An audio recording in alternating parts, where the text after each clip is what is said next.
அத்தியாயம் 502. சூரியன் மற்றும் நிலவு தெய்வீக நத்தை கேடயம் ஒரு தெய்வீக ஆயுதமா? பாகம் 2. நிச்சயமாக டிமானிக் ஐக்கள் டிமானிக் கரடிகளின் மோசமான எதிரிகள்.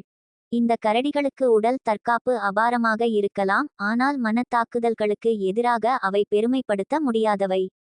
6வது நிலை மந்திர மிருகங்களாக இருக்கும் டிமானிக் கரடிகளின் தற்காப்பை ஒரு டிமானிக் ஐ உடைக்க முடியாவிட்டாலும் ஒரு எளிய மனத்தாக்குதல் மூலம் அவற்றை மயக்கத்தில் ஆழ்த்திவிட முடியும். மேலும் இந்த கரடிகள் மலை ஏறிக்கொண்டிருக்கும் போது இந்த மயக்கம் அவற்றை கீழே விழ வைக்கும். அவற்றின் பிரம்மாண்டமான உருவத்தால் இப்படி விழுவது மரம் விழுவதற்கு ஒப்பானது. இது மற்ற பேய்களின் ஏறுதலை பெரிதும் பாதிக்கும். இதனால் லாங்ஹோசென் மற்றும் ஹான் யூ காக்கும் பகுதியில் வரும் பேய்களின் தாக்குதல்கள் குறைவாகவே இருந்தன. களத்தில் இருந்த நைட்கள் எல்லாம் அனுபவமிக்க போர்வீரர்கள். அவர்கள் உடனே குதித்து சண்டையில் ஈடுபடவில்லை. மாறாக களத்தின் மற்ற பகுதிகளை வலுப்படுத்துவதில் கவனம் செலுத்தினர். லாங்ஹோசெனுக்கும் ஹான் யூவுக்கும் போருக்கு நிறைய இடம் விட்டு வைத்தனர். லாங்ஹோசெனின் இடது கையில் ஆரஞ்சு ஒளி மின்னியது. அது தெய்வீக தடுப்பு ஆற்றலில் இருந்து வந்தது. பாம். லாங்ஹோசென் ஒரு அங்குலம் கூட நகரவில்லை. அந்த அடர்ந்த இருண்ட சிவப்பு வாள் உடனடியாக எண்ணற்ற ஒளிப்புள்ளிகளாக மாறியது. லாங்ஹோசனை சுற்றி ஒரு தடித்த பிரகாசமான ஒளி எழுந்தது. ஒரு மின்னல் வேகத்தில் ஒரு வசீகரிக்கும் ஒளி வெடிப்பு திடீரென உயர்ந்து 2 சக்திவாய்ந்த எதிரிகளை நோக்கி நேராக பாய்ந்தது. லாங்ஹோசென் செயல்பட்ட அடுத்த நொடியில் ஹான் யூவும் தயாரானான்.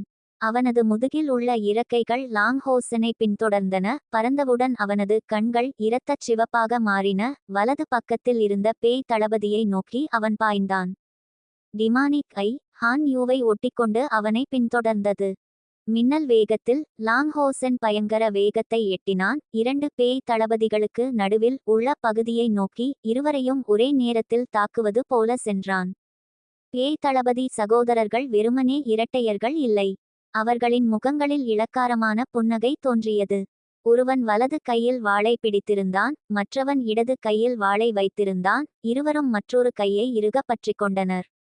இடது பக்க பேய் தளபதி தன் கையை வீசி முன்னோக்கி ஒரு வெட்டு வெட்டினான். தன் சகோதரனை இரத்தச் சிவப்பு வாளின் விளிம்புடன் முன்னோக்கி தூக்கி எறிந்தான். காற்றில் ஒரு பிரம்மாண்டமான பேயின் உருவம் மின்னுவது போல தோன்றியது. இருண்ட பகுதியால் சூழப்பட்டிருந்தது. ஒரு முஷ்டி அளவு இரத்தச் சிவப்பு மண்டை ஓடு திடீரென வானத்தில் இருந்து பாய்ந்து லாங்ஹோசனை நோக்கி வந்தது.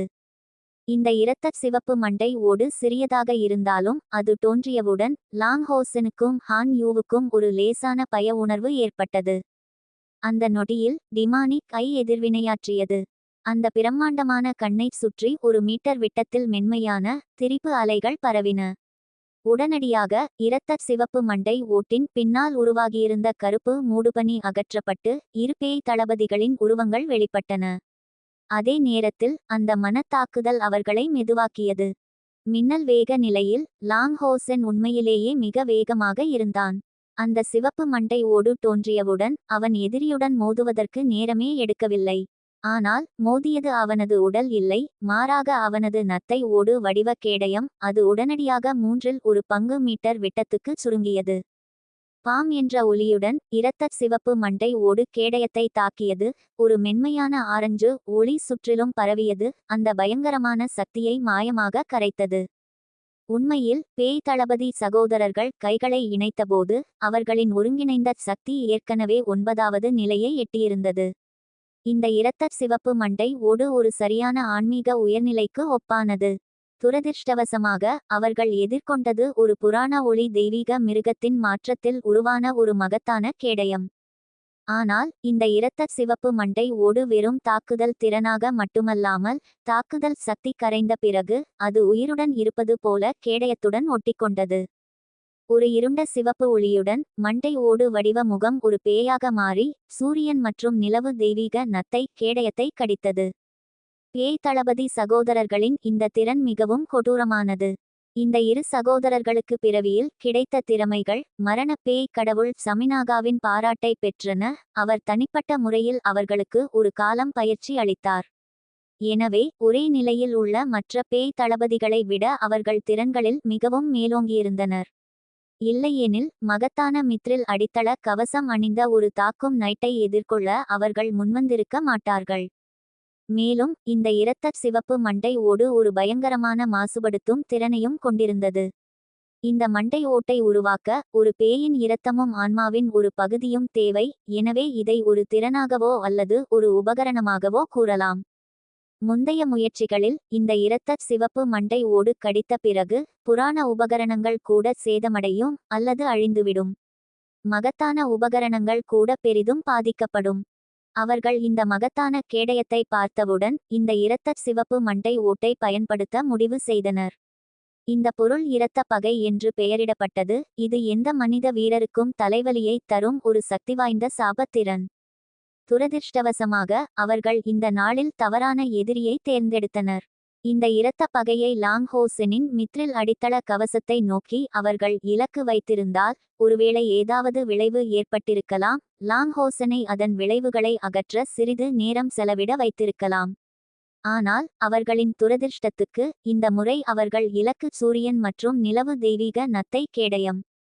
உண்மையில் மனித வரலாற்றில் சூரியன் மற்றும் நிலவு தெய்வீக நத்தை போன்ற ஒளி தெய்வீக மிருகங்கள் 3 முறை மட்டுமே தோன்றியுள்ளன.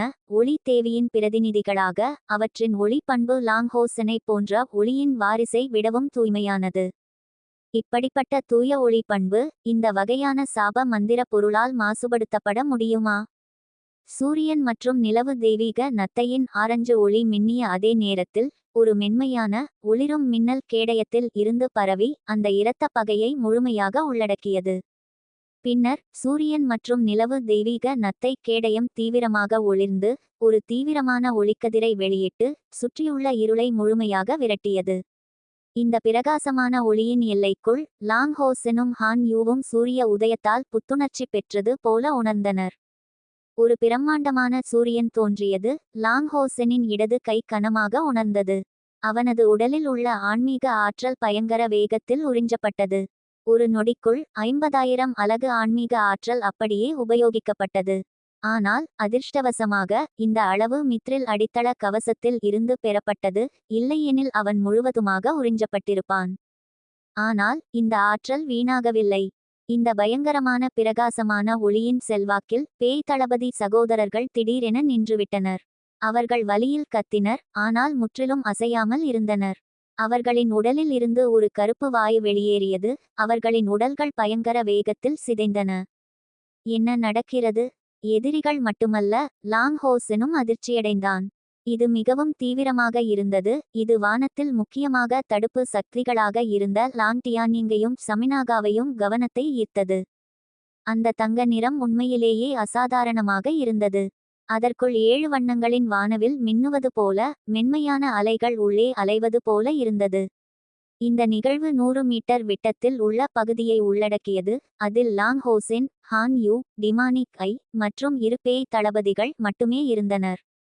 இந்த ஒளி தோன்றியவுடன் டிமானிக் ஐ மறைந்துவிட்டது. தன் ஒப்பந்தத்தை நம்பி அங்கிருந்து தப்பித்தது. இந்த பிரகாசமான ஒளி அவனை நோக்கி இலக்கு வைக்கப்படவில்லை என்றாலும் அவன் அங்கு இருக்க தைரியம் செய்யவில்லை. ஆனால் ஹான் யூவுக்கும் லாங்ஹோசெனுக்கும் மற்றொரு உணர்வு இருந்தது. இந்த அசாதாரண பிரகாசமான ஒளி ஒரு மீறிய நிலையை அடைந்தது போல உணர்ந்தனர். அவர்களின் உடலில் உள்ள ஆன்மீக குழிவுகள் விசித்திரமாக நடுங்கின. ஒவ்வொரு நடுக்கத்திலும் அவர்களின் உள் ஆன்மீக குழிவுகள் விரிவடைவது போல உணர்ந்தனர். இந்த குழிவுகளில் உள்ள ஆன்மீக ஆற்றல் பயங்கர வேகத்தில் ஆன்மீக உயர்நிலையை நோக்கி மாற்றமடைந்தது. என்ன நடந்தது? எப்படி? லாங்ஹோசனுக்கு இதற்கு பதில் தெரியவில்லை. ஆனால் இந்த 2 பேய் தளபதிகள் வேகமாக சிதைந்து கொஞ்சம் கொஞ்சமாக மறைந்து கொண்டிருந்தனர். அவர்களின் பய உருமல்களும் கோபக் கூச்சல்களும் எந்த பயனும் தரவில்லை. வானவில் வண்ண ஒளியில் எல்லா முயற்சிகளும் வீணாகின. சூரியன் மற்றும் நிலவு நத்தை கேடயம் மகத்தான நிலையின் ஆரஞ்சு நிறத்தில் இருந்து தொடர்ந்து நகர்ந்து கொண்டிருக்கும் தங்க மின்னலாக மாறியது. இரத்த பகை நீண்ட காலத்துக்கு முன்பே மறைந்துவிட்டது. கேடயத்துடன் தொடர்பு கொண்டவுடன் சிதைந்துவிட்டது. வானத்தில் ஒரு சாம்பல் நிழல் லாங்ஹோசெனின் இடத்திற்கு மின்னியது. அதற்கு அருகில் ஒரு நீல தங்க ஒளிர்வு மின்னியது. எந்த ஒளியும் வரவில்லை. ஆனால் காற்றில் ஒரு புயல் ஒளி மூலம் பரவியது. இந்த ஒளி மூலம் சாம்பல் மற்றும் நீல தங்க நிறங்களின் கலவையால் உருவானது. பின்னர் லாங்டியானின் சட்டம் மற்றும் ஒழுங்கு தெய்வீக அரியணையில் அமர்ந்திருப்பது தெரிந்தது.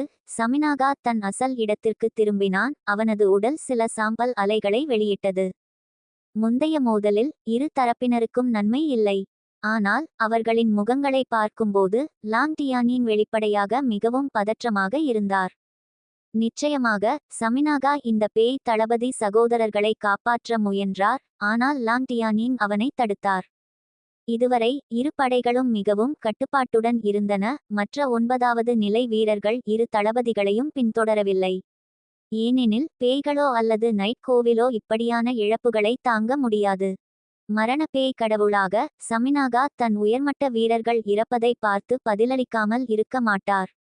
இப்படியான இழப்பு தொடர்ந்தால் அவர் நிலவு மற்றும் நட்சத்திர பேய் கடவுள்களுடன் சமமாக நிற்க முடியுமா? அந்த நேரத்தில் சமினாகாவும் லாங் டியானிங்கின் பார்வையும் அந்த 7 வண்ண ஒளியில் கவனம் செலுத்தியது. காற்றில் உள்ள வான்படைகளிலும் தீவிர மாற்றங்கள் நிகழ்ந்தன.